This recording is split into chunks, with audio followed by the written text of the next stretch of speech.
First, let us see the sign convention, especially for the acceleration. So for acceleration, the sign convention that we follow is, if the object is moving towards right and the object is accelerating towards right, that means both are in the same direction, then you should take acceleration as positive. Let us say the motion is in the upward direction, but acceleration is acting downward. In that case, you should take g as negative value. So the motion and acceleration both in same direction, you should consider acceleration as positive. Else, if they are opposite, you should consider it as negative. Okay. Now let us see some examples. A ball is thrown upward from the top of a tower 40 meter high with a velocity of 10 meter per second. Find the time when it strikes the ground. Take g value 10 meter per second square. G value is 9.8 meter per second square. Sometimes it is given in the question. Okay, whatever that is given in the question, please follow that. And in physics, if you are doing kinematics or most of the topics, try to make a sketch. Making a sketch always helps. So in this, there is a tower which is 40 meter high, and a ball is thrown from the top of the tower. So obviously, let us say this point is P, it will go to the maximum height Q, and then it will come to ground, which is at R. So it has been thrown vertically upward. That means it has been thrown like this and it is coming down. It is not like this. Only for clarity purpose I am drawing like that. Okay. So here U is 10 meter per second initial velocity. It's given. Okay. Upward we are taking as positive. And see, finally he has thrown it in the upward direction, but it came in the downward direction, right? So displacement is negative. It is like this, this is a coordinate actually. He went like this and then he came back. So finally, what is the displacement? It is negative value, right? Similarly here also it is negative value. So g will be negative, as we have discussed now. The motion is in the upward direction, but acceleration due to gravity always acts downwards. G also is a type of acceleration. Okay. So we will see the method 1. So in this, what he has asked to find a time. So he has thrown the ball from here, and after what time it reaches R. That is what you have to find. You can use this equation S is equal to ut plus RT square. Here S is the displacement. So what is the displacement? This is initial position, this is final position. The displacement is 40 with a minus sign. That's not we discussed. So 10t minus g is negative, so it will become minus half into 10t square, or minus 40 is equal to 10t minus 5t square. Take 5t square on the other side, it becomes 5t square minus 10t minus 40. Divide by 5, you get t square minus 2t minus 8 is equal to 0.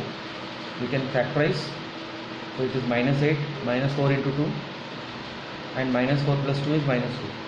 So when you factorize, you get t minus 4 into t plus 2 is equal to 0. So you get two values here, t is equal to 4 and t is equal to minus 2. T is equal to minus 2 is not possible. Time cannot have a negative value. So t is equal to 4 seconds is the answer. That means he has thrown the object from here. After 4 seconds it reaches the ground. Let us see the another approach, method 2. See, we will evaluate the PQ position. Here the speed, initial speed is 10 meter per second. Finally it reaches to Q. See, when you throw something upward, is the velocity increasing or decreasing? It is decreasing because acceleration is acting downward, right? It's like you apply a brake and retardation acts in the opposite direction. So at the highest point V is equal to 0. So we can apply this. V is equal to U plus AT. A is known to us, it is minus G. So when you put here V is equal to 0, 0 is equal to 10 minus 10t, you get t is equal to 1 second. That means from P to Q, it took him 1 second. The stone took 1 second to reach the top point. Now from here it will have a free fall. Okay. So for having a free fall, it has to travel how much distance? It has to travel QR. QR means PQ plus QR. PQ we need to find out now. How much distance it went upward? We have come to know that it traveled for 1 second. But how much distance did it travel? So you can use this equation, V square minus U square is equal to 2AS. So V at the top point is 0, 0 minus 10 square is equal to 2 into, why I put minus? Because it is thrown upward and G acting downward, so minus 2 into minus 10 into S. These small points are very important, students. Please make a note of that. This plus minus creates a lot of problem. Okay, simply it's not like that, you have to be very clear about the sign conventions. So here you are getting the distance S is equal to 5 meters. That means PQ is equal to 5 meters. Now once the ball reaches over here, from here to here it will fall. So this is 5 meter, this is 40 meter, total is 45 meter. And at the top point the velocity is 0. That means for this segment QR, the initial velocity is equal to 0. You can use this equation, S is equal to ut plus half at square, but this term will become 0 for the segment QR. So 45 is equal to half 10 t square. So you can find the time here, you get 3 seconds.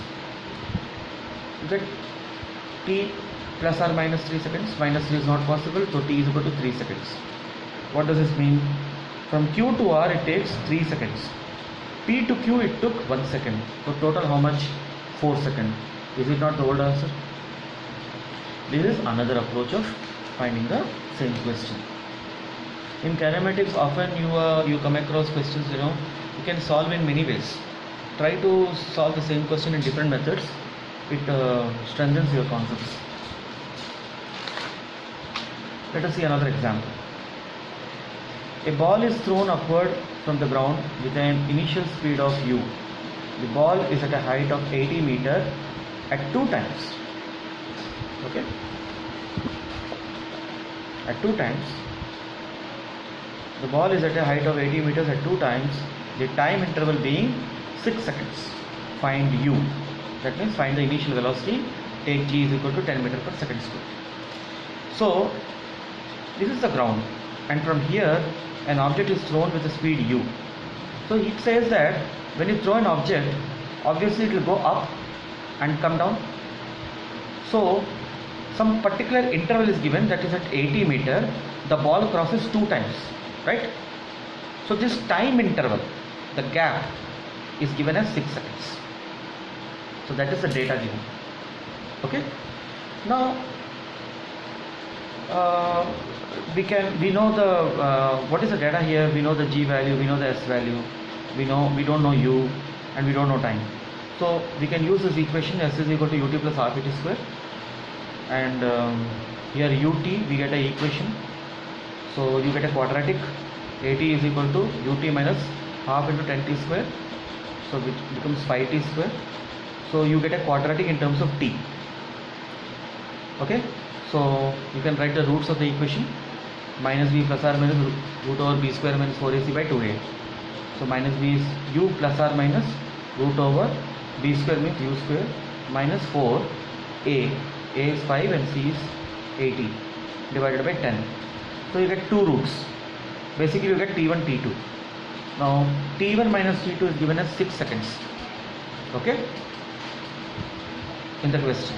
So you can do one thing. This is t1, this is t2. You can do t1 minus t2. This is the time interval which is given as 6 seconds. So you can write it here. U and u gets cancelled. You get this whole term divided by 10 plus again divided by 10. So it becomes divided by 5. 1 by 10 into 2. Okay. So when you solve it, root over u square minus 1600 by 5 is equal to 6. So take 5 that side, 900, square root, square both sides, u square minus 1600 is equal to 900, u square is equal to 2500, u is equal to plus or minus 50 meter per second. That means either it has been projected up like this or it is projected down like this. This is not possible. You are not throwing the ball inside the ground, you are throwing above the ground. So u is equal to 50 meter per second is the correct answer.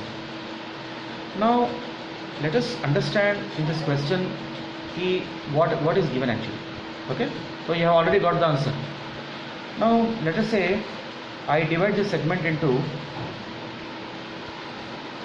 like this, A, B, C.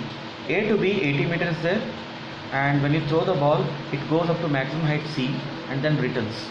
Okay, see what happens in AC segment. If I use this equation, v square minus u square is equal to 2as.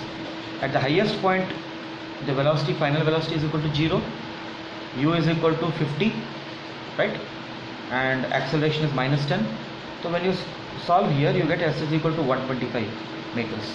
That means from the bottom to the top the distance is 125 meters.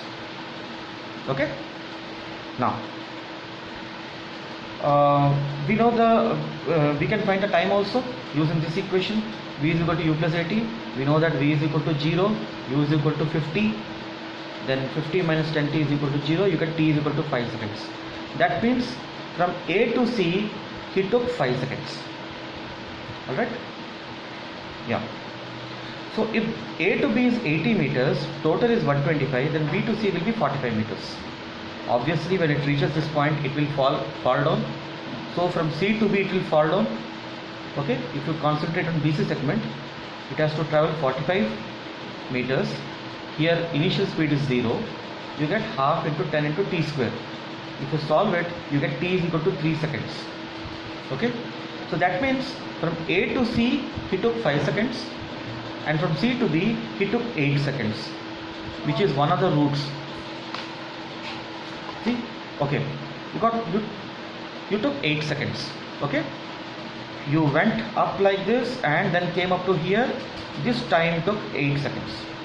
Now if we find out what is the time from here to here, that is from A to B, will it help?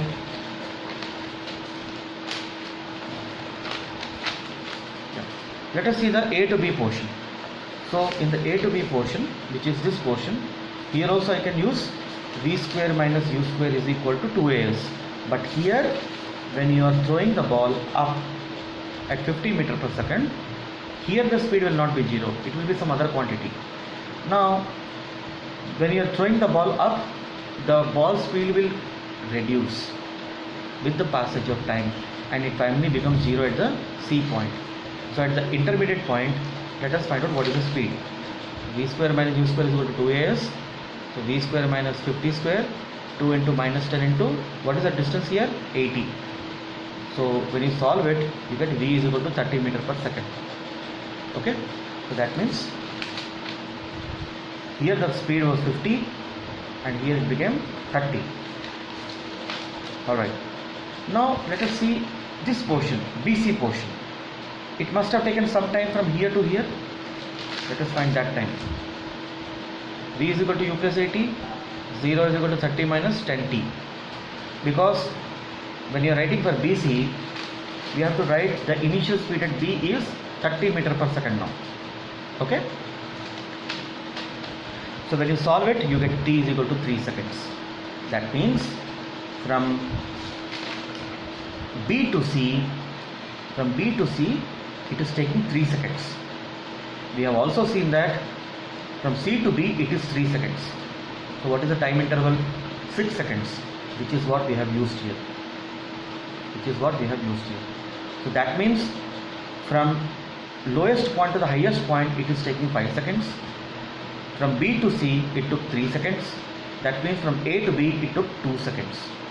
So the object crossed this particular location at the end of 2 seconds and 8 seconds. Alright, so the time interval is 6 seconds. That is what is given in the question. Although we have already derived the answer, but in order to have clarity about how to analyze the data, I have presented this case. Okay, please make a note of that.